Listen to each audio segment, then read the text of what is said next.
Good evening, everybody. I do apologise. We're a couple of minutes late. Personally, I blame Lucy, but we'll see. But no, welcome to episode 9 of the Forsaken Council. And I know that we are actually a day late today. We normally have our shows on a Tuesday, and today's a Wednesday. But really, quite simply, it was a decision we made just due to the update being a day late, because we missed the update last week, and we don't want to just sit here for an hour blabbing about nothing. I mean, we generally want to have an update and some info to discuss with you all. But anyway, so we've had an update today. Ren, I know Ren's done some slides, and also, sorry, I do apologise. I forgot to introduce Monster. Monster, for anyone that watches the weekend shows, the open mic, Monster comes on the shows quite often. I think he's actually been on every open mic since the show began. And tonight he's on as a guest presenter. So welcome, Monster. I'm glad to have you on the show, buddy. Thank you. Thank you. Yeah, so that's it. So we've got the update to talk about. I think Ren's got his base clinic, and that should hopefully consume the hour. Ren, are we good to go on the slides, or? Pretty much. Ren is coming to you from the White House. No, his office. Yeah, I'm at the office. I'm still at the office. So, wait a second. Let me share my PowerPoint screen and.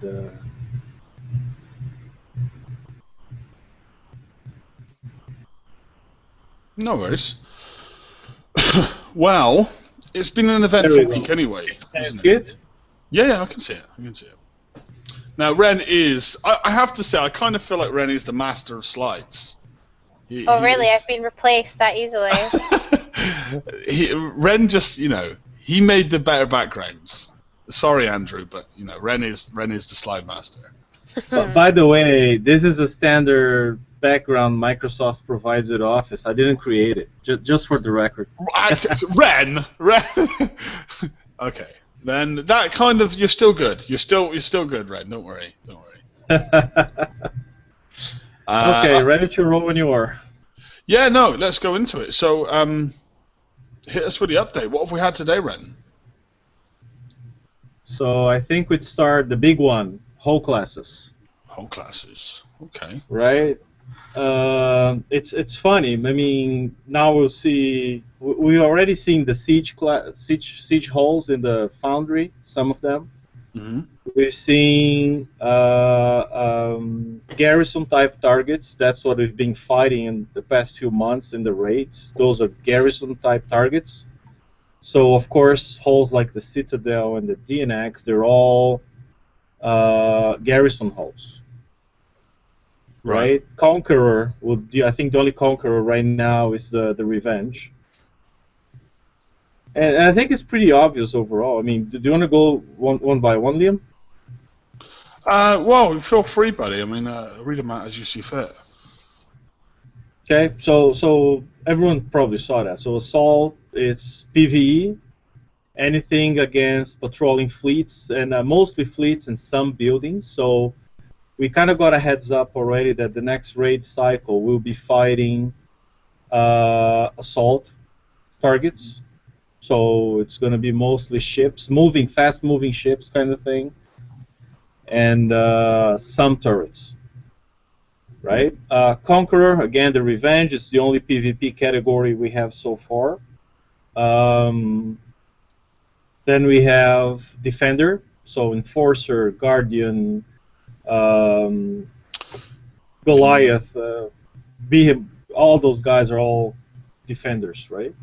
The Omega Behemoth. Omega, Gamma, all these guys. Garrison, again, I think all the mortar holes are in that category, so Nova Storm, DNX, Citadel, some old Hammerheads, they're all garrison holes because these are pretty much against mostly siege targets with some slow-moving or stationary ships, as we're going to have in the Forsaken mission soon, right? Mm-hmm. Siege would be what we have today: the mines, the uranium bases, the draconian bases, so 100% buildings. Dubs as well. Right? Dubs, yeah, Iranian bases, and then skirmishes, fleet versus fleet. So I think the only PvE FVF we have today are, well, salvages and armadas. Yeah, I mean it's interesting, this classification. I mean, I guess a lot of people do seem a bit confused by it, but I mean this kind of classification has always been there. It's not like it's something new. Like these holes have always been in that kind of bracket and been. It's not like they've changed the abilities of these holes. They've just kind of just give it a title. You know, for example, you know, we've always had fleets that were better equipped for certain scenarios. It's just we never really labelled them a name. And it seems Kixeye have kind of just give them a bracket and said, like, this is their name now, you know? Yeah, yes and no, right? Sorry, Monster, you want to say something? No, I was just going to agree with Liam. I mean, they've put all these ships in different brackets and stuff, but it's not as if we're going to use these ships in any different way to what we do now. So it's just... Well, I suppose it's just I mean, nobody was going to use mortar holes against fast-moving enemy ships, right? Exactly. But I think going forward, and by the way, if you look at the list of holes in each category, they've been published, and let me move on one slide. It is actually a big list, isn't it? A very big list, but. It's huge, but you know, instead of typing down all the names, I thought if you go in your shipyard in design mode and now you select a hull that you want to build on your shipyard, you're actually going to see that image on the bottom right corner there with all the tabs, so one tab per class, and all the hulls within such class. So it's very easy to visually spot. Oh, which garrison hulls do I have? Which assault hulls do I have? Which conqueror hulls do we have?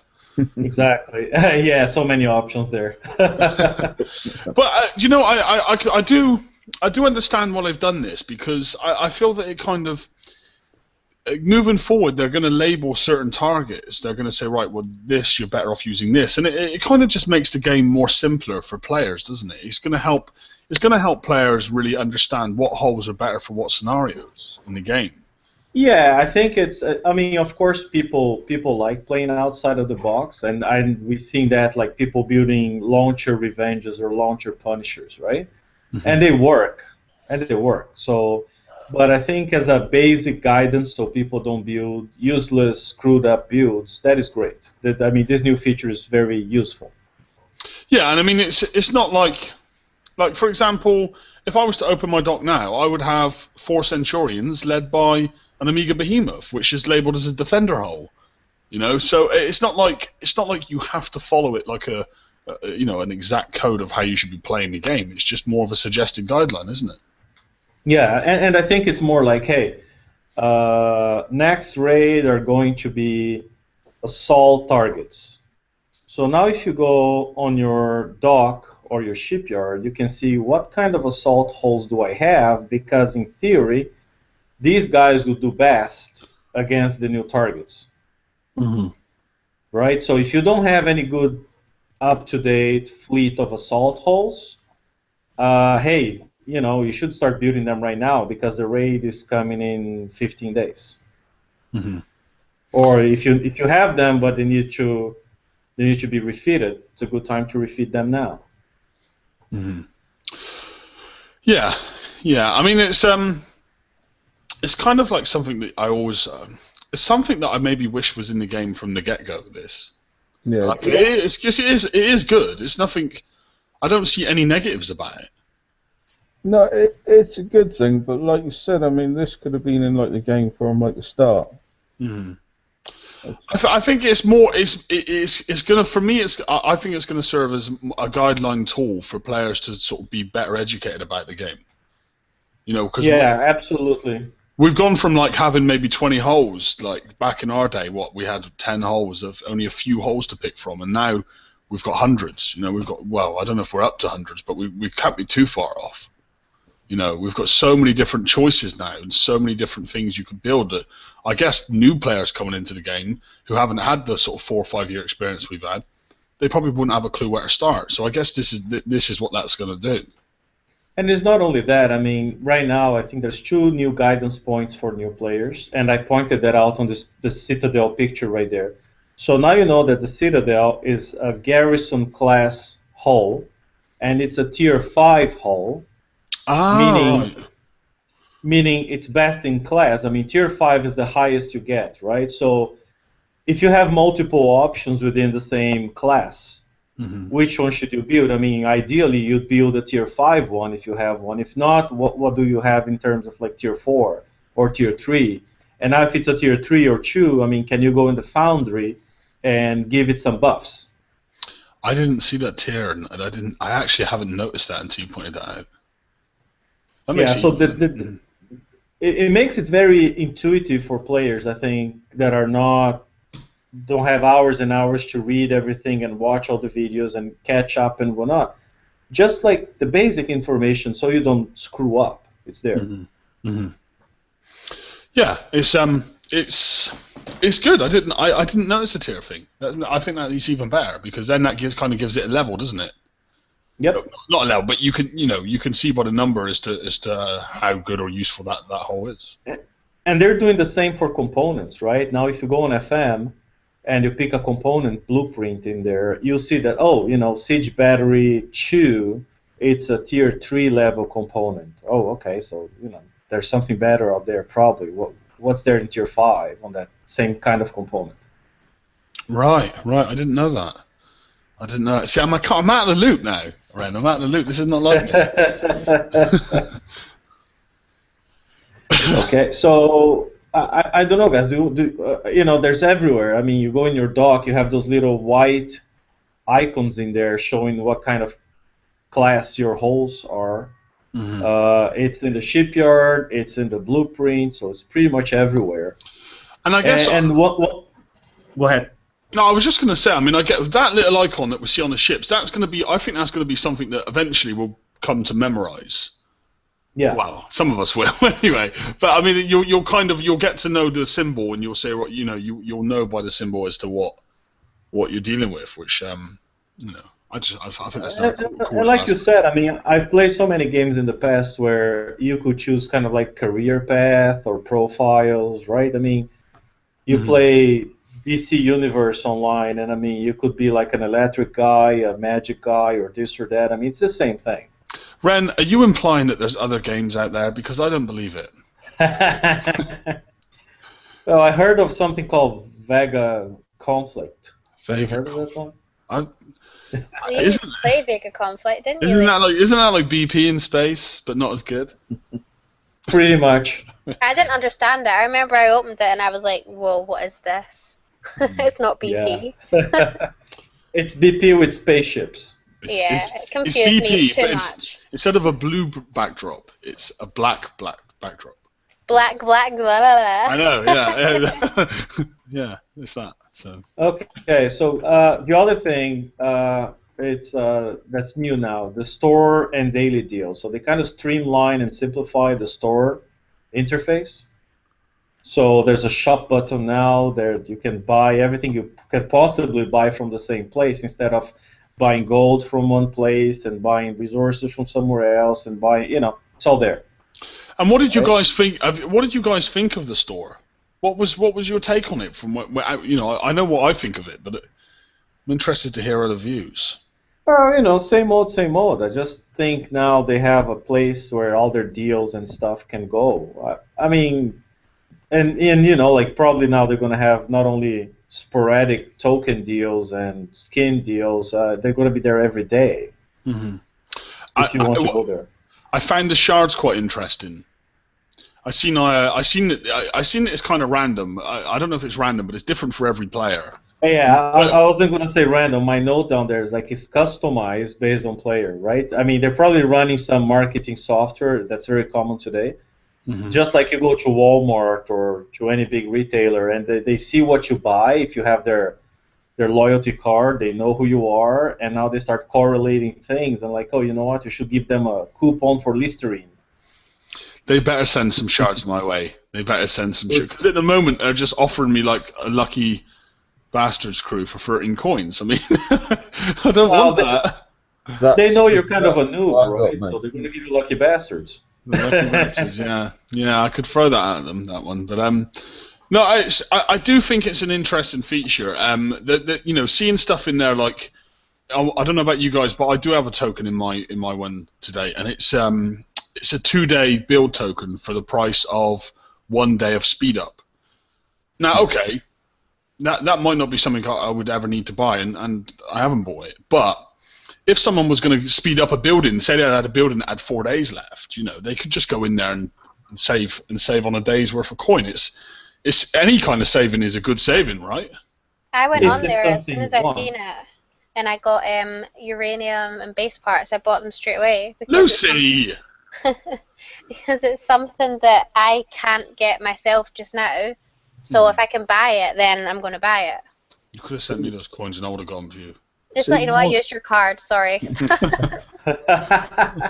See, mine weren't too bad. I got a 2-day ship build for 30 coins. 30 coins. See, Monster, I don't know, man. They just seem to spoil you. But I did get a lucky bastards crew there as well, which I just laughed at loads. So. Well, I seen someone had that Frostburn. Skin? Skin. Sorry, excuse me. That skin looks really good. It doesn't really. I would buy that. I would buy that one outright. It's always been there. If you go in your store, it's there. You get the option to buy it. No, it's not for me. That one's never. I've never That's seen. That's just because you're a noob. No, I do have a Frostburn skin. It's like purple and red, but I don't have that like sort of. It's like a light blue thing. It's in the I'm looking at them just now. You can get loads of different ones, like for the Protomastodon and stuff as well. Yeah. It's awesome. I've seen the Protomastodon and the Tiger one, but I've never seen the Frostburn one. Just saying, I would buy that one if it came up to me. I'm gonna have a look just now and see if I can. Was it just come out or what is it? I'm not sure if it just come out. Maybe that was one of the ones from the Forsaken Arena tournament or something. Skins. What was it for again? Protomastodon. Oh, the most molten steel Frostburn. Yeah. It's 100 coins. It's if you go in your store and you click skins, there's a whole list. What is happening in this world when Lucy's educating me in BP? Come on. Okay, I'll have a look, Lucy. It was never been there before for me, but maybe you're looking at one I already own. I don't know. You're just such a liar. You're just an idiot. One funny thing I like to say. I mean, when you start breaking down the holes in each class, and I was doing that exercise, and I started questioning Raycon about that, and he told me his perspective, right? Because to me, it doesn't make any sense for the Neptune to be an assault hull or the Triton, because the Triton's very slow. And it has a lot of countermeasure boosts, so it should be, I think, a garrison hull based on their own definition. Or the Neptune that has a lot of siege deflection but no assault deflection, but it's an assault hull. So the way he said when I started asking all those questions, what he said was, that's the exercise was like putting puzzle pieces in a puzzle that didn't exist before. So not all of them would fit perfectly, but other things other than the defense and whatnot that they factored in when grouping the holes per class was damage type. So if you notice, pretty much all the mortar holes are garrison holes, and pretty much all the missile holes, the penetrative damage holes, are assault holes. So I think that speaks volumes to the kind of fleet that would be effective defeating and fighting against a particular hull class, target class, right? Mm-hmm. I just hope that like the freedom of being a player choice, I hope that doesn't get taken away from us, because if we're getting these holes now that are going into a classification, and these classifications are going to be good against this and good against that, meaning you're going to have to build a fleet for this and a fleet for that, and I kind of enjoy the freedom of BP. I kind of enjoy the freeness to just build what I want. Like I can take this and I can take that and I can figure out a setup that'll make it work. And now that they've introduced these figures and these bypasses and all this kind of stuff, I can't do that anymore, because I've kind of got to build and play the game the way Kixeye want me to play it at the moment. Yes and no. I mean, I think there's still some liberty there. I mean, like I said, people are building stuff that it's not the way Kix designed, like the launcher Revenge being a great example. And they work, and I bet nobody at Kixeye tested them like that. Yeah, I mean, I know. Yeah, the game's always been interesting like that. You know, I remember when the SC first came out, which was meant to be a mortar hole, and everyone built siege cannon blitz fleet. Exactly, right? I mean, that was a $500 fleet, but it worked. You know, it worked. But it was the funniest, the greatest blitzer ever were those tri-cruiser siege cannon fleets. Yep, they were. They put blitzing on the map. You know. I don't know. Yeah. Dreadnoughts for suds, mate. Dreadnoughts were the early ones. Mate. MCX, woo! Yeah. Well, how many people had launcher MCX? I tried them. I've seen a lot. Do you know what? I've seen a lot of people build launcher MCs when they first. Back in the day, right? Yeah. Oh my God, that was the best time. DNX, MCX. That was prime time for BP for me. I had launcher MCXs before I had launcher nuke cruisers, so I think it was a very quick refit for me as opposed to coining. Yeah, but you know what? Lucy's right. I think the most fun time I had with BP was back when strike cruiser with siege cannons and DNX and MCX were the top holes. That time was like the best. It was so fun. That's the time where I was like watching Liam's videos. That was like, wow.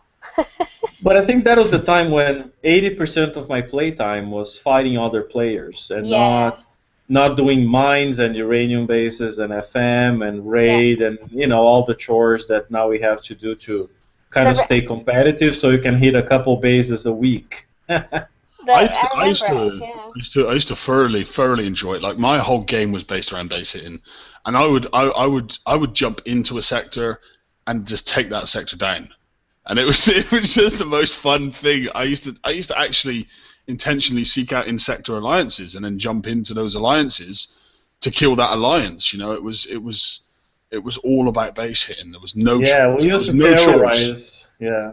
Mm-hmm. It was that was the good days, man. That was what got me hooked in this game. Anyway, we look like a bunch of retired old men talking here, so let's move on. Well, I hope I'm not an old man. When I was a level 30. Yeah, right. Back in the day when things were better than now. We didn't have that in our day. See the store. You know, they also updated like the graphics and stuff for like speed ups. Have you covered that yet? Because I just clicked speed up there to finish the rest of my ship, and I just seen it. Like they've done a whole new layout and like how to speed up stuff. No one else. I didn't take a screenshot of that. No one else has got that, Lucy. They must have just done it for you. No, they have. It's actually it's a lot clearer, and yeah, it's cool. Just thought I'd add that in there. Nice. As long as it's working, right? Because what they've been doing now is changing all the UI, and then stuff stops working. So more on that soon, because there was a hot fix today already, and we'll cover that in a couple slides. Well, go into the next slide, Ren. Feel free to. Yeah. VXP weekend. Want to cover that one? Okay, yeah. VXP weekend will be available starting Friday, April the 29th, which is this Friday at 9 a.m. PDT until Monday, May the 2nd at 9 a.m. PDT. So that's Friday to Monday. That's a good bit of time, same as normal. All salvage and elite salvages will pay out double their normal VXP. Unidentified raiding fleets will be available as well, spawning every 30 minutes most hours near navigational relay towers. Additionally, Draconian convoys will appear near Draconian bases for the first 36 hours. That's Friday 9 a.m. until Saturday 9 p.m., which I will be away for, unfortunately. Wait a moment, but remember, that's Kixeye time, okay? Mm-hmm. So maybe on your time you'll be available, right? I don't know. I'm going to be away Thursday to Sunday. Yeah, we all are. Oh. Well, not we all, but I mean Liam are away, so... But I just actually messaged Monster. I'm like, Monster, can you help me with something? Yeah. Well, and anyway, so convoys will be worth a certain amount of VXP, but they will also have a set of priority targets that contain a bonus amount of VXP. Which is a trap. Everyone knows that's a trap. To take more damage. Oh yeah, because it's those four ships that just run away from you, and if you want to catch them, you just gotta throw your ships senseless at the enemy to catch up with them. Mm-hmm. Yeah, so, I mean, it says these targets are similar to the design from the event targets of the Revenge Raid event cycle. Be sure to chase down the bonus ships to earn more VXP. These targets which, by the way, it spawn... means... Sorry, go on. Go ahead. No, I was finished anyway, bud. So. I was just going to say, I mean, it's going to be tough if you want to rank citadels, for instance, because these ships, they move fast. So the only way of ranking citadels is probably going to be suiciding your ships. But to rank everything else, rank your revenges and so on, that's going to be good. Yeah, it is going to be a good way to rank revenges. And trust me, if you're running a new weapon, they need it. So. And punishers, by the way, great way of ranking punishers as well. A lot of people got punishers last raid. If they've coined the hulls today or up to tomorrow, no, Friday, right? Great way of ranking the punishers as well. See, it would be nice if they do these VXP things, but with a variety of targets. So if people have just finished doing their citadel, then they'd have something to it. If people have just finished their revenges, then they'd have something to it. But it always seems to be either all bases or all fleets. It would. Yeah, they vary them month to month, but you're right. In a given month, it's kind of like all of the same. Yeah. But you know, I discovered that with the triple crew, I was getting 7,000 VXP per run. Right, with the triple VXP crew on and my revenges, just hitting salvages. So if they're giving out double VXP, then that means I could get like 14,000 VXP per run using a triple crew, just hitting cargoes. That's a pretty decent haul. Yeah, it is. But I mean, 14 VXP. Back when the VXP weekend was made of those River Elite targets, you could get 14 VXP from one of them with a crew. Right. Yeah. Right. I mean, 5 minutes you get 14,000 VXP. 5 minutes or so. I don't, But it's not bad. I think the whole VXP weekend was a good thing that came into the game, and I'm glad they kept doing it. And I think I spent more coin on VXP weekend than I spent on raid. I mean, I did last raid for 60 coins. I might spend the same during this weekend ranking stuff. Yeah, it's one of the better aspects of the game, isn't it? These ranking weekends. I must be honest, I never even had a legendary ship until I started doing them. Me neither. I didn't have a single one. Yeah, not even my guard, and because I wouldn't coin rank. But now every ship I own is legendary, except for my revenge fleet. So. Yeah. And I think they need it now as well because of the changes they've made to bases and stuff. It's like this new weapon we've got without the rank. It's useless. It's very difficult to use. Yeah. But you know what? The Revengers with that weapon are going to have a field day in this VXP weekend. Yeah. Because they'll destroy those ships so fast. Yeah. So bug fixes. I mean that'll be up next, guys. First one, they cleaned up the Foundry interface. So when viewing a hull that's already crafted, or it's clear that you don't need to do anything on that hull, because a lot of people were clicking on the Centurion and nothing happened because there's nothing to do in there, and wasn't clear that there's nothing to be done because you had the 3 full circles in there, and what the heck do I do now? So that's one. The shrouding mechanic in the final encounter of Sea of Flames, a lot of people I remember posting about that. When you get to the final encounter, it's a Hellstar Nexus, so you had to damage the Hellstar, kill an island, damage the Hellstar, then the second island unshrouds, then kill the Hellstar, go to the third island. Right. A lot of people, when they joined that encounter, the Hellstar was starting shrouded, so you could never unshroud the islands or something like that. It just made it impossible to finish the battle, right? Right. I've done that campaign, and I must say I haven't experienced that. But God. No, it was a bit random. Not everyone was experiencing that, but for people who were, now it's fixed. I would go mental if that was me, and I'd gone all the way to the end, and then that happened. right? What I found was when I got to the end of that one, the fleet I had, because it obviously I'd retroed the fleet up and stuff, it was killing the Hellstar before I got to the last one. Right. So Which is okay because then it just the islands will just lose the shrouding and that's okay. The problem is like when the Hellstar started shrouded, and you could not damage that to unlock the islands, so you were done. Third one, what's there? Oh, some people after refitting a ship or fully repairing a ship. The ships were not getting fully repaired. You would dock the ship and they would have damage again a little bit. It was weird. that did that to me throughout the whole raid, mate. I'd fix my fleet and then I'd go to launch it and then it would say 00 repair time. So then I had to sit there and repair it again for like 00 seconds, like the whole raid. Yeah, right. So that's fixed now. The other one, I've noticed that one. The warehouses, now you can overfill them again because I don't know why they changed something by accident there. And when you scrapped a ship or canceled something, the warehouses weren't overfilling anymore. Yeah. Now they are again. Mm-hmm. That's again, that's something I didn't notice.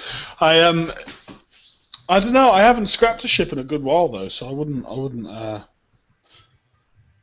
No, yeah, I recently scrapped my nuclear cruisers, and I saw that happening to me. It didn't overfill. Mm-hmm. Should have.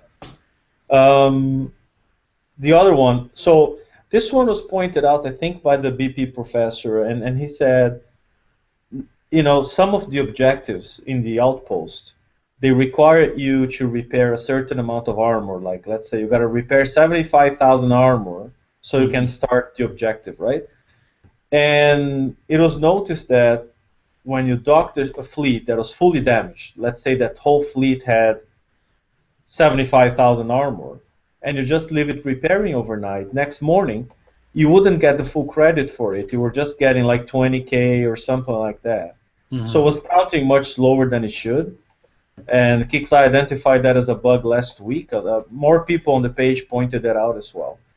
And so the fix came out today. So now when you repair 75, we'll count 75, even if you repair the slow way. Because apparently if you coined, the repair was working.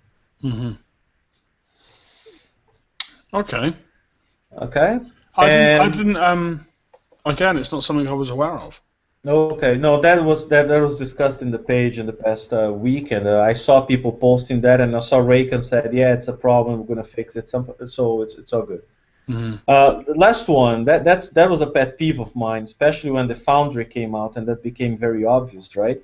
Mm-hmm. The Dreadnought was the tier 1 hull, and it took longer to build than the Crusader, or I think same time to build as the Centurion, which is the tier 4 one, right? So that didn't make any sense.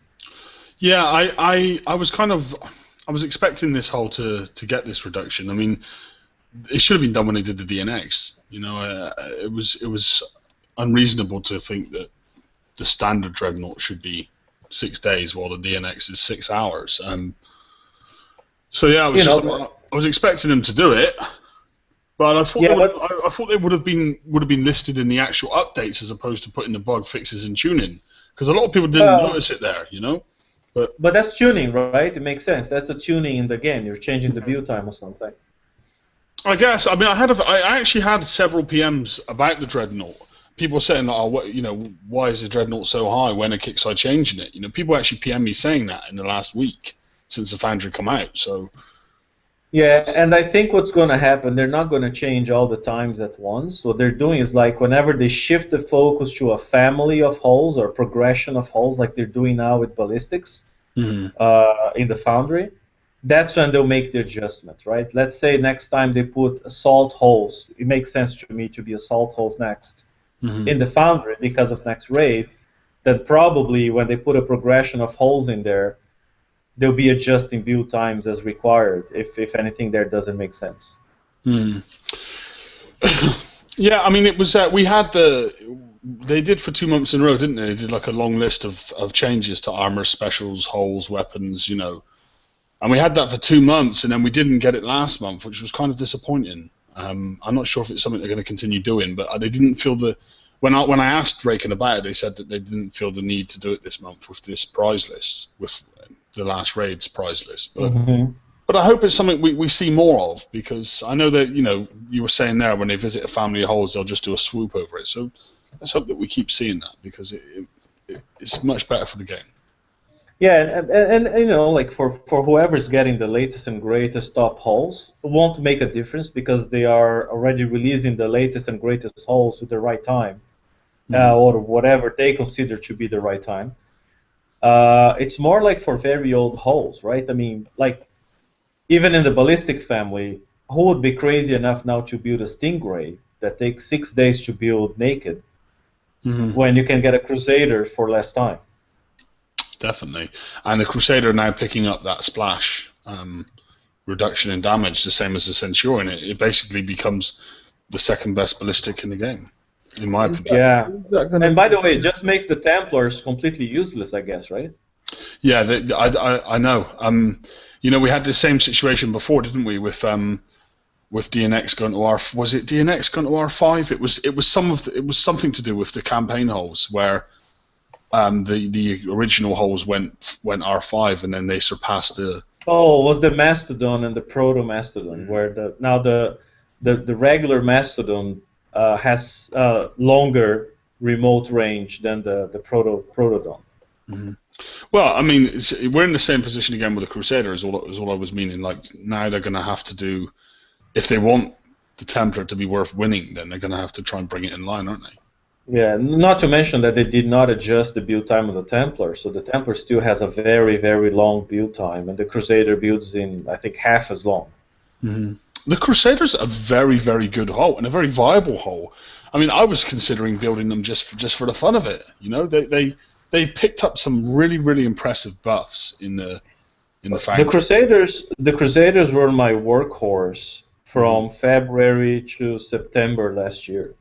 They were my workhorse. I mean, Crusaders plus a Frosty or some other flagship. That carried me through the game for 6-8 months there last year. Do you know, I built that fleet that you're talking about. It was 3 Crusaders, 1 Frosty, our blast cannons, wasn't it? And yep. I actually got mine built just as they were becoming not much of a thing anymore, which was really, really disappointing, because I think I even coined the last 2 because they were a big build. They were like 20 days or something, and I did coin the last 2, and then I had the fleet together, and I even got a skin for them, like a English flag skin. I have the Canadian skin on mine. I was ready to go, and then they became obsolete. So. I've still got mine, mate. It's a 1 fleet which I didn't scrap. So I scrapped mine, and I regret it deeply. And I've got the flag skin, mate, as well. So yeah. I seem to be famous for scrapping holes and the second I scrap them, it's like kixeye must have some kind of radar. You know, it's like, well, Liam scraps another fleet. Let's make it good again. You know, and it's always the same. Whenever I scrap a hull or a fleet, it's like a month later that's the hull to have. You know? Didn't you scrap your Enforcer a few weeks ago? Yes. You know, if you you know, Liam, there's a lesson in there somewhere. Don't scrap. Yep. Yeah, I know. Hey, by the way, talking about Foundry and scrapping hulls and whatnot. I mean, there was a big discussion this week on the page. Has nothing to do with release notes, by the way. About the whole siege damage buff that the hulls were getting in the Foundry. And do you guys want to talk about that, just to clarify for everyone? I mean, or maybe the discussion on the page was enough? The siege. So, are you talking about the siege DPS buff? Yeah, that one. So I actually did because this was a stat that was introduced to the game in a time of the game when I was kind of not playing as much. It was last year when Neptune's come out, I believe, that this first was introduced. Yeah. Correct. Yep. And I was a little bit clueless about this myself. And prior to the discussion on the page, I actually did message a developer at Kixeye and asked for an explanation of how this stat works. And I believe, so let's just say, for example, a hull has 1,000 siege DPS boost. That's 1,000, say it has 10 weapon slots, that's 1,000 divided across the 10 weapon slots. So say, for example, you have 10 FUD 4s fitted. Each FUD 4 will get a 100 siege DPS buff. So it will be 1,000 divided across 10. Correct? Yeah. That's how it was explained to me. But herein lies the problem. If you only equipped 8 weapons, then you won't get the 1,000 siege DPS buff. You'll only get 800 because it divides it across your weapon slots whether you use them or not. Correct? And if you put a countermeasure there, the same. I mean, a countermeasure doesn't do any damage, so you're pretty much wasting that buff. So yeah, I mean, it's an interesting figure. God knows how they managed to mathematically put that into the game, because if you've got a weapon that, say, reloads every 4 seconds, what is that? Is that siege DPS instantly going to times itself by 4 and apply it to that volley? I mean, it's a very it will. It will. It's a troubling figure to. I would love to test that figure. I would love to take. I think it's hard. I think it's hard, a bit hard for us to factor that in. Like, if you want to do math, I don't. But it's just what you said. It's like if you have a weapon that reloads every 4 seconds and it's 100 buff on that weapon slot, so in 4 seconds, that one shot will have a 400 buff. That's on the principle that it has a 1,000 siege DPS buff. Just the scenario you were playing out. Yeah. And I'm saying that because we're talking about the Dreadnought, and the Dreadnought is one that gains, I think it's 400. When you get it down to R15, it gets 400 siege DPS buff. I thought it was less than that, but that's nice. That's a nice stat. And so it works out to be like 50 per weapon slot at R15. Which is decent. I mean, it's viable. If you look at what you're going to use that hull for, the reduced build time. Let's just say you want to put on like maybe T2 armors, maybe level 2 specials, maybe some lower end weapon. It's a perfect hull to get someone going in the game now. Yeah, I mean, it's a tier 1 hull, so in theory it's very, very entry level, right? Yeah, and I guess if we're going to look at these tier levels now that Kicks are introducing, then maybe we're going to look at maybe a tier 1 hull with tier 1 specials, with tier 1 armors. That's the kind of fault chain you want to be on. Get that hull built really quick, fast repair, fairly decent at its level, and go out and get yourself started. I think it's the game's. I think the game is the game is going to be completely different to anything we ever knew this game to be in the next couple of months. I mean, it already has took a massive change this year, but for a new player coming in, this game should be a lot.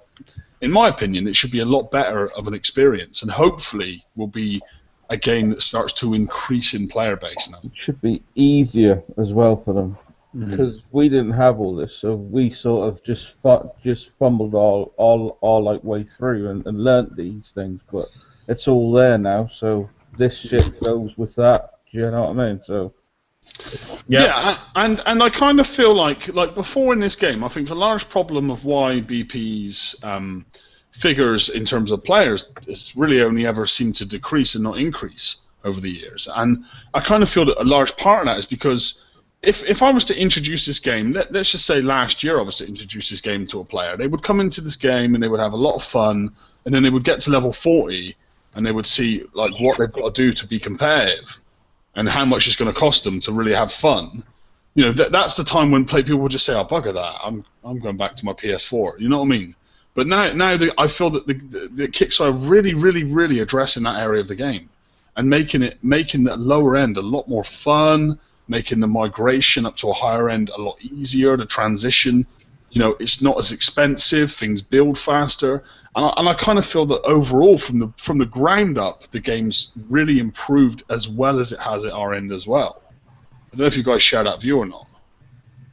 Most of it, I still think it is an expensive game to play if you want to be competitive.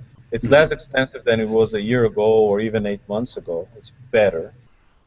I think it's much simpler for new players now, but I still think there's one major problem with BP. It's things being level locked based on your base level instead of being level locked based on your fleet level. Yeah, right? which is what Vega does. Vega's fleet It's level. what most games do. I mean, like if you want to hit a base that's level 49, they should put a bracket on your a cap on your fleet level and say, if you go with a simple fleet, you can give it a try. Or even hitting targets on map. I mean, because a lot of players can be level 70, level 80, and it's funny. I've seen a lot of people not coming back apparently into the game because they heard of the changes. I think they decided to give it another shot, and these are guys coming back with 2-year-old technologies that will not be compatible with kixeyes expectations from their level. So now you have a guy who's level 70 who's playing with I don't know, a V2H at best, or an MCX, and they should be able to hit level 30, level 40 mines, and they should be able to hit level 30 armadas to catch up, based on fleet level. But isn't that what the Foundry's for? Like, can a player now go into the Foundry, hit a few things, and win himself a Dreadnought, and then build a Dreadnought, and then win himself a few things more, and build himself a Crusader? Well, you've got to be able to take out the mines first, mate. Yeah, but we're talking about level 30 mines. I mean, surely, you wouldn't need much more than Seawalls for that, surely. Yeah. Or am I being a bit over the top there? Yeah. I mean, even if you have Crusaders, you can, or even the Vindicators, I think you can take level 30, level 40. I doubt you can do that with Seawolves.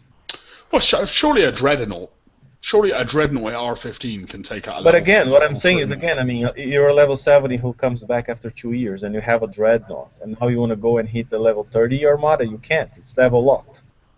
Sorry, I'm with you. I understand exactly what you're saying. Or you're a player who just turned level 50, and now all of a sudden a level 120 player can go and hit you with the latest and greatest technology at level 50. You don't stand a chance ever of defending your base against that guy. Well, So I know again, it should be locked by fleet. I mean, and I'm just saying it's the only major thing in the game that I think it's broken. I agree. I fully agree with that point, Ren. I will say, in terms of the level lock aspect, that for players doing the Foundry and experiencing that they're not able to get parts and stuff, I'm sure we've already discussed this, or at least mentioned it on the page and stuff. But for the show purposes, I did speak to Kixeye as well, and they did say that they are addressing that, and I'm sure they've said it in the forums as well. It's not just something that was said to me, but they are addressing this whole level lock and you not being able to get siege parts or parts for your Centurions or whatnot. They're going to maybe somehow, I don't know how they're going to do it, but they're somehow going to make it available for you to get these parts. So I know it's part of their 18-month plan that they started a few months ago. I know at some point, I don't know when, later this year, they said they were going to, I think that was in that State of the Game letter, they were going to revisit the medal scheme and alliance bonuses and all that kind of stuff. So I don't know, maybe they'll address that kind of thing at that point. I mean, I hope it's coming. That's all I can say, because it's one big thing that I think gets in the way of player retention. Well, I've just been in terms of the Foundry. I know that there's something they're looking to address in May, January. Yeah, sorry. Okay, just time check. 10 minutes to the hour. So, you want to go through the final couple slides? Definitely. Yeah, sorry, we've been babbling on a little bit. No, good chat. Yeah. Well, it is the viewers' favorite time of the week. It's what they all come out for every week. It is Ren's Base Clinic. Take it away, Ren. Oh, well, we have a thing before that. Wait a sec. There was a hotfix. I just added a hotfix. Sorry. Alright, okay, no, that's good. Some people lost their fleets after the update because it was being marked as like slot 0 or whatever that means. People couldn't find their ships after the update, so they'll be accessible. They should be accessible now once again. There was some sort of exploit that I didn't have a chance to take advantage of. People could get endless fragments from salvages. Damn it. Something about. I know that I know exactly what that exploit is, Ren. Okay, I don't. Can care to elaborate? I think that if I had a fleet that had a full cargo, like it was 500% cargo, and I went and killed a level 40 salvage, right? So the cargo, it would still stay on the map. It would be white to me, and then you came in afterwards to collect that cargo. It would give you siege parts as well. Oh, when you attack a salvage, yeah. But just let's just okay, I got it. Let's just say your fleet was 500%, and then you made it white, and then I made it white, and then you made it white, and then you know what I mean? Back and forth, we'll just be filling up on siege parts, and the cargo won't move. See, I didn't know about that, but yeah, I get what you mean. Can I quickly ask, has anyone else had an issue with lifting cargo? Like, because I have well, I don't know if anyone else has, but so if I go and open cargo myself, I launch with my fleet to go and pick it up. My fleet will not let me pick up that cargo. It won't let me do it. But if Monster, because he's been helping me doing this, if he goes and attacks it, and the reflag goes red, and I hit it again, I can then lift it. Has anyone else had that issue? Is it still doing that, though? Yes, that's been 2 months. It's not been 2 months, but it's... I mean, I thought that it was maybe something that would been and gone. No, it's still doing it. It done it to me, like, tonight. I haven't noticed that. You should put a ticket in about it. I don't like putting tickets in. They never get answered. Yes, Right, okay, back to the hot fixes. Come on. Okay, so and by the way, on the whole level locking thing, I just remember, some players said they could not craft hulls in the Foundry because they couldn't get the low-level parts from level 30 mines and whatnot. Kixeyes is going to unlock them for high-level players to hit, but high levels hitting the low-level mines will get the parts, the fragments for Foundry, but will not get the base parts. Same with Armadas. We'll be able to hit level 30 Armadas, but will not get any uranium, which I think it's weird because now you're taking them from the low levels. It's a bit messed up, I think, but you only need them until you craft, I suppose. Oh, sorry. Sorry. There was a problem with the daily deals timer, not showing our time. Instead, was showing, I think, the server time, and they fixed that. Ward map, sometimes if you repaired on map, I didn't experience that one. It was charging you gold but not repairing your fleet. I'd be really pissed off if that happened to me. Glad it didn't. I didn't have experience that. And apparently randomly, some players log in and their gold is set at -1, so they're owing Kixeye money. And I've seen that everywhere. Yeah, that's hilarious. Yeah, so the gold's still there. They said you can even spend the gold you have. It's just they said a refresh apparently solves it, and they're trying to issue a permanent fix for that. Wasn't fixed at the time I prepared these slides. So. Well, theoretically, Kixeye, don't you think that we should all get, unlimited gold until this issue is addressed? I'm down for that. Totally down for it. Yeah, okay. Yeah. I mean. Yeah. They used to give out free gold. Do you remember? They used to give like 100 free gold, or. When? Sometimes, one Christmas they gave everyone 100 free gold, remember? And a blueprint part, did they not? So they do give out free gold, so maybe in our suggestion of please send out free gold, they might do it. Well... remember we were talking about Vega? Vega has a building in that game that you can actually get like 3 coins a day or 4 coins a day just for having that building and logging in every day. It's more than that. Is it? If you upgrade it, I think it's... I mean, the coins in Vega work differently to the coins in, like... I don't know, like 30 coins is equivalent to maybe 5 coins in BP, you know what I mean, in terms of time, but you can get something like 28 coins a day or something in Vega. Okay. It's cool. I don't know, it's interesting. By the way, Lucy, I don't know if you're keeping tabs on the YouTube chat. Any questions from there about the release notes and updates and whole classes and everything? Yeah, I was trying to track it myself there, and that's when I kind of lost concentration on what you were saying on the fixes. There has been... Peter doesn't like us tonight. He's moaning. Right, let's see. Everyone was answering my question about the salve thing. They worked it out. I'm not to click right, I'm to click left when lifting a salve. I've been clicking right, so I'm an idiot. People... Really? Really, Lucy? Yes, seemingly. I'm testing it just now. How they there's not really any questions. I mean, if everyone wants to ask questions just now, please, or make comments, please do now. But there's nothing. I can't really see anything. People are just generally having a chit chat.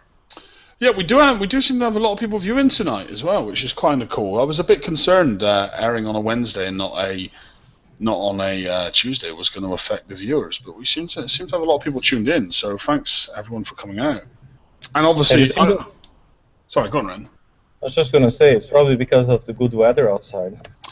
I think maybe it's Monsters fan Can you see anything there? Yeah, it's Monsters fan club. He's brought everyone out. Oh, that looks lovely, Ren. Let's see. That's the view from my office. Oh, Not bad. wow. That's awesome. Awesome. It's a nice office. You must be getting paid way too much there. I wish I could sit and work and play DP. Man. Don't tell them that. Yeah, where's the office again? What's the email address? As if. No. So let's. Go ahead. No, base clinic's cool. Okay, let me see where I had the Huggy. We're gonna build an enforcer together today. So I know it's back in fashion to have an enforcer because you can use it to counter the revenge. Mm-hmm. So a lot of questions around building a good enforcer. And let me share my screen here so you guys can see. And we're going to do it together as an exercise here. Okay. Sounds good. I'm going to lock it onto your screen once you screen share. Okay. Do do do do do do. That's a lift music. So can you see Huggies now? Yeah, of course. Yeah. Of course. Okay. So here's an MTR5 enforcer. How would you guys start? Well, shielded electronics has got to be the first thing I'll make to stop pinches. Mm-hmm. Would you put shielded electronic or agility system 4? Shielded. Yeah, I think I'd go shielded. Okay, so shielded electronics 3. So here's one. I think I would put both specials on for the launchers. Both specials for launchers, yes. Yeah. Right. So we have interception system here. Yep. And fusion charger. Mm-hmm. I would definitely be playing with heavy plate in there, I think. And heavy plate against. So heavy plates. I mean, if we specifically think about the revenge, heavy plating does nothing to help you against the Gatling gun or the launchers. Mm-hmm. And these are the two most popular builds right now. So unless you're thinking about a prep hit, heavy plating doesn't really make a difference. Yeah, I guess I think the thing is, at the moment, I guess we're kind of rethinking the way we've always done things, and as a standard, heavy plating was the kind of special that every person would instantly put on a base fleet. But at the moment, because really there's only revenges hitting us, then there's a lot of specials you could say, do I even need that anymore? Yeah. But personally, for instance, right now, I would put reflective coating because that gives me radioactive defense against launcher revenges, and there's nothing really to help against concussive damage unless you put a hydraulic resistors, right? And that's only 15%. So I don't know. What do you guys think here? Because both give you evade and radioactive resistance, right? Mm-hmm. I mean, I think the whole is a revenge stopper, but that's all it's going to be, isn't it? Because it doesn't really without assault deflection, this hull is always going to fall down quite quickly now. Yeah, well, unless you load it up with D5M or D5X, whichever one you think is going to be more useful here. Mm. And even then, I mean, we can't get much. I mean, let's say we put some D5X to prevent Citadel remote fire. Make sense? Mm-hmm. So even if we load it, it's a lot of armor. I mean, it's not even a lot of armor, 16,000 armor. And you get 100 assault deflection. It's not much. No, I'm just looking at the build time. I totally wish to do something with the enforcers. It's like 18 days just for that stuff. Mm-hmm. And there's not a weapon on it either. I know, that's insane. The build I was looking at for these was 27 days, I think. Sack that. And I don't know if I would build one right now from scratch. I mean, I have one. I'm going to refit it. I have a suggestion in chat of what to put on the enforcer. Yeah? Daisy cutters. People are just absolutely taking the mic. No, that's a good point. I mean, a daisy cutter would kill the enforcer if you don't have high explosive resistance. So that's a very good point. Unless you have that turret that kills 3 out of every 4 daisy cutters. See, I've got some compound plate on my enforcer just because it gives you the explosive deflection and penetrate deflection and ballistic deflection. Mm-hmm. Well, I mean, look at it right now. I mean, I changed one for bulkhead just to have more armor. Still not much, 21,000 for an enforcer, but 74% explosive resistance should help you against daisy cutters, plus that turret. Mm-hmm. I mean, if not, just keep adding bulkheads. It's up to you guys. What do you think here on armor and specials? Are we good? But that's where the heavy plating 3 helps, mate, as well, because it buffs your explosive up. You think heavy plating's better? Well, we can take this off and go heavy plating, no problem. I honestly would run agility 4 and heavy plating over shielded electronics and reflective coating. I would go agility 4 instead of shielded systems as well. Just on this scenario, I would, to give me a vague hand. It's in Forsaken, but it won't let you add it into. Is it grayed out? Agility 4 is down there.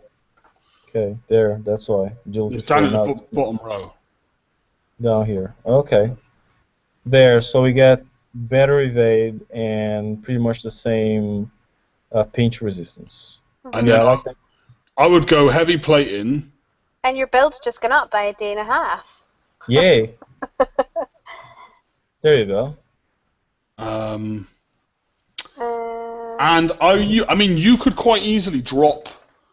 You could drop some of the D5X for D5R to. I think so, because radioactive is very low there. So, by the way, I mean, we could use shockwave resistance plates as well, right? Yeah. That's another option. I mean, let's see how you don't gain much here, like 63. Okay. Now, what's that? And now your deflection is. Sorry, go on. That kind of works, I think. Mm-hmm. Now, would you guys put any sort of countermeasure on the enforcer? No. No. I used to, but the game's different now, isn't it? I think I used to have just a couple of phalanx just to make up slots on it, but. Mm-hmm. It's gonna die, so you want it to pump out as much damage as it can before it dies. Like, I agree. You don't need that many. If you make it legendary rank quickly, you can actually run. There's a certain point that it can't exceed. If you make it legendary rank, you'll see. You can run 10, mate. I think. Is it 10?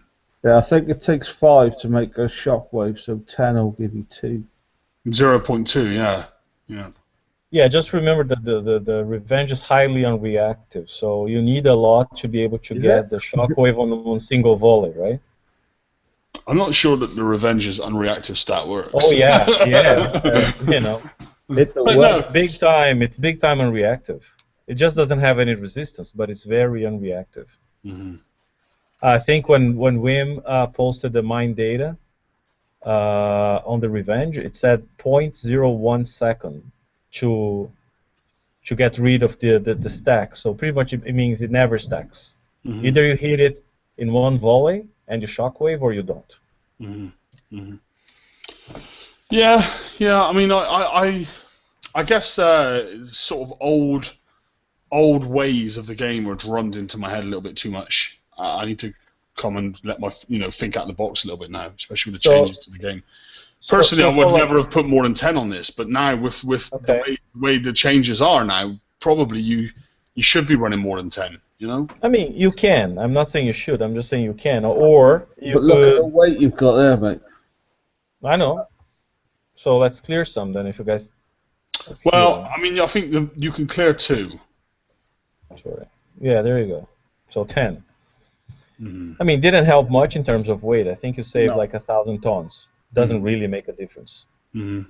But still. Now, I would always put this guy, if I can, within range of an aura, like from an Aegis or a Harlock, Aegis, right? Because then you get the extra buffs from the aura, right? Yeah, I mean, I remember back in the day, I used to run 2 Enforcers and a Highlander nuclear cruiser in my base guard. Yeah, an empty Highlander will make this guy even more deadly and would buff the resistance as well. Yeah. I mean, it would bring that radioactive right up and the reload, but I'm not sure if that's even a viable thing to do in the game anymore. That was a long time ago, you know. I mean, you could, right? I mean, we could have a. Let me find a Highlander here. And make it R5 because that takes it even further. Yeah, I think I used to run it all counter. Whatever. Oh. I'm going to hop off just now because I'm up quite early, guys. I'm sorry I'm not able to stay on the rest of the show, but No, we're almost done. I know. I'll catch you. I'll catch you later. Okay. Good night. Good night, Lucy. We'll see you. Bye, Liam. I'll see you next week on the show. Bye. Bye, Lucy. Bye. So here we go, right? I mean, with the Highlander in there, now we have 83% radioactive resistance and shockwave much faster. See, I mean, I've personally, I don't know about you guys, but I personally decided not to rebuild an Enforcer and put it back in my base because the Enforcer I was looking at was 27 days. Sure, I can definitely understand if I already had one and I just needed to tweak it, then that would have been a different story. But for what it was worth, I've decided not to. Yeah, that's my case. I have the Enforcer. It's R5. It has all the right launchers. I just need to tweak a couple specials and armor, and should be good to go. But see, I mean, me and Monster have been debating revenges for the last week. I mean, we've been talking about them every day, and Enforcers is one of the primary things we talk about is making this hole able to get past Enforcers, and it can be done. It actually can be. Like we've seen some footage and videos, and then we formulated builds from that information. And I do believe that you can build revenges that can tank out Enforcers. So, and that's another reason why I've chosen not to build them. Well, that's part of blitzing, right? I mean, I've seen some guys driving their Enforcers all stacked, and that's the dumbest thing you can do against an Enforcer, is just stack 4 or 5 hulks, and I've seen people doing that. So I'm sorry, but that kind of driver will never get past an Enforcer, right? I mean, since the strike cruiser days, if you're going to blitz a base, you send one ship first, so you probably send one ship behind all the others, and maybe you stack 3 in the center. Something like that, and then you just drive and you go as fast as you can, so you're getting range and you kill that long range Enforcer firing at you. That's how you should try it, at least. Definitely, and there's players out there running mixed fleets as well. I mean, they're running like 1 or 2 revenges and maybe like a couple. I've seen one player did a video where he was running a couple of revenges and a couple of citadels, and that looked like a very interesting fleet. So. I don't know. So here's another idea on the Enforcer. I mean, I like to try that. It's do we have the shockwave plates in here? Yeah, if you go into Forsaken, right? Yeah, we have only level 2 right now, right? Only level 2 are available. So do you think that's a better setup? I mean, forget about the deflection, but you get a shockwave deflection of 6,000. That may help. I do, and I will say on the build that I looked at for this hole, I didn't run bulkhead, and it was only purely down to weight to make this viable to sit in your base. Yeah, see, I like this better because like with the antipole, the first shockwave cuts your resistance in half, and the second one shockwaves big time. This way, when the second one comes in, you have a flat amount of 12,000, which is probably going to work way better than just percentage resistance, right? Yeah, definitely, and it helps against prep fleets like zombie antipode tigers, which are quite a common thing at the moment. Yeah, true. So and they if a player's attacking your base, he's got a fleet of revenges and he's looking at your base, and the only thing in his way is that Enforcer, then he's going to look at a way of getting it out first, So you need to protect. If that's your key point and your key figure of your base defense, then you need to make sure it's well protected from being removed out of your base. Yep. Okay, guys, I think that was it. I mean, if you're happy with that Enforcer, I'm happy with that Enforcer.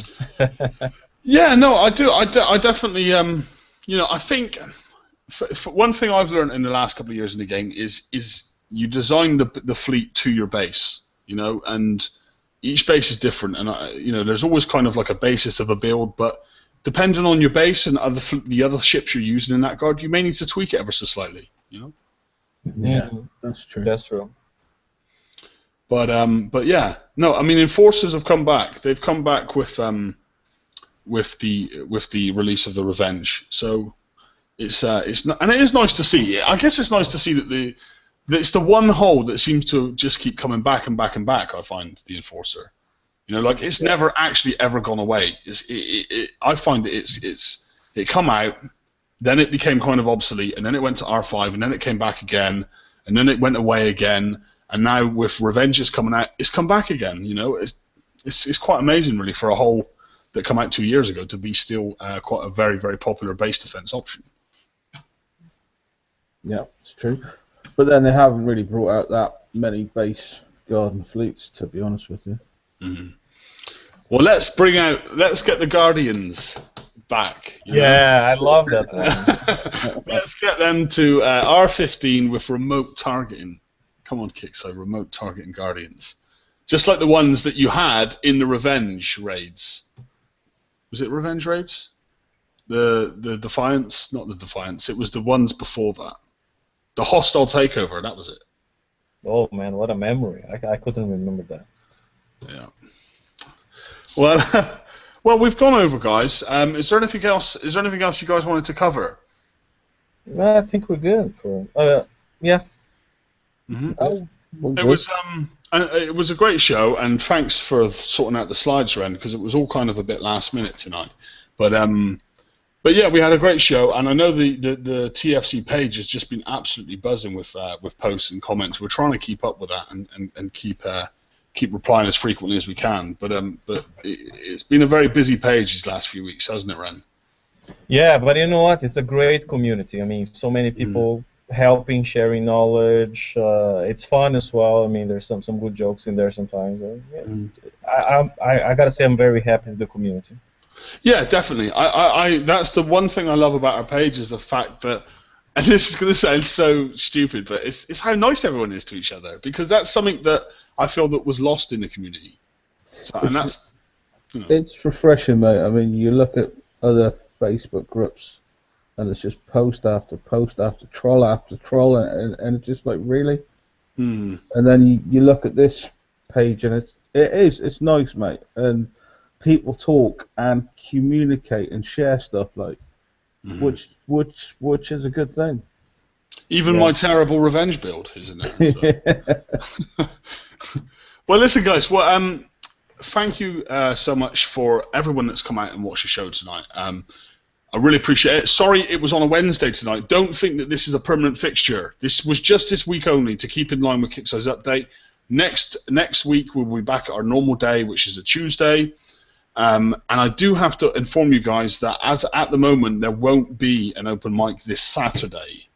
Now I do apologise about that. The only reason for that is I'm out of town and some of the other admins are busy as well. So this weekend no open mic, but I don't know. Maybe we'll do a feature length one next week or something. We'll figure out a way to make it back up to you. But me and Lucy are out of town and there's no way I can change it, unfortunately. So I do apologise about that.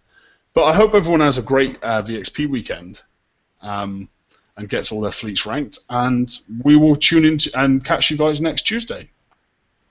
There you go. Take care, everyone. Have a good night. Later. Have a great week. Happy sailing, everyone. Good night.